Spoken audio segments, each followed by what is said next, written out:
And my further promise to you is that our work will go on.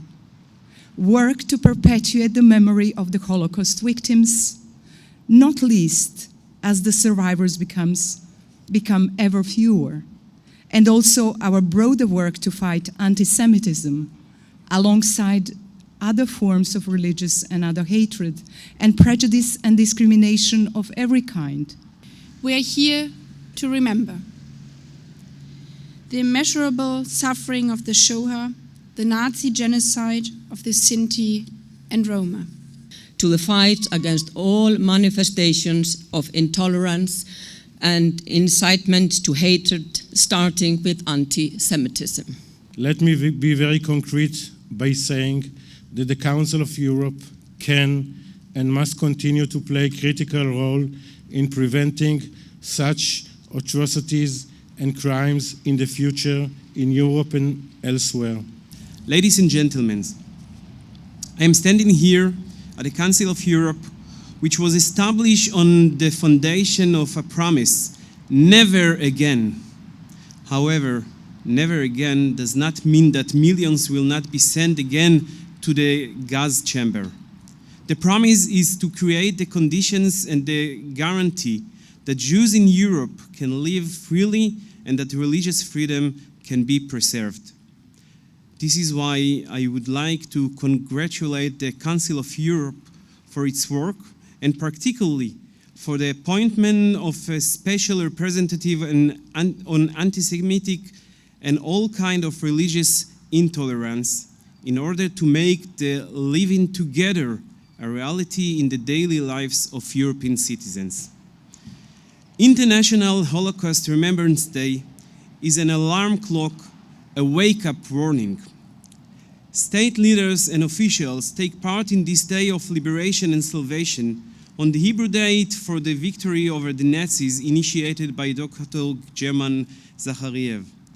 On this day, we remember our gratitude towards the Creator of the universe, alongside the allied soldiers and the righteous of the nations of the world, because we are the children of one God, and we reach out our hands in order to build a better world, a more beautiful world where love abounds for every person created in His image.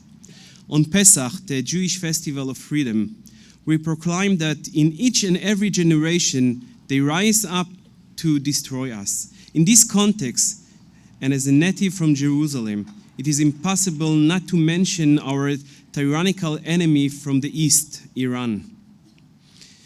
It's not a secret. The Ayatollah regime in Tehran plainly and defiantly conveyed their desire to create another Holocaust. It's fact. We all have a moral duty to prevent any possibility of an Iranian nuclear program.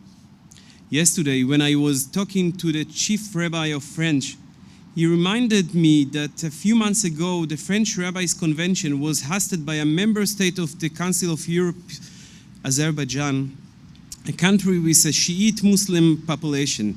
This country, that for centuries has warmly embraced the Jews, is located on the front opposite Iran and maintains brotherly relations between its Azeri and Jewish citizens without any anti-Semitic incident.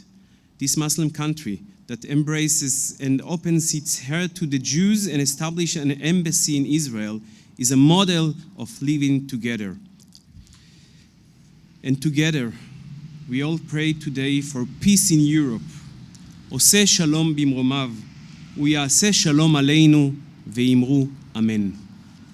Therefore, we have to ask especially the new generations to be involved in commemorations such as this one here today. By involving the youth, amongst others through education, we can empower them with the lessons of the past to defeat intolerance, racism, hate, and prejudice.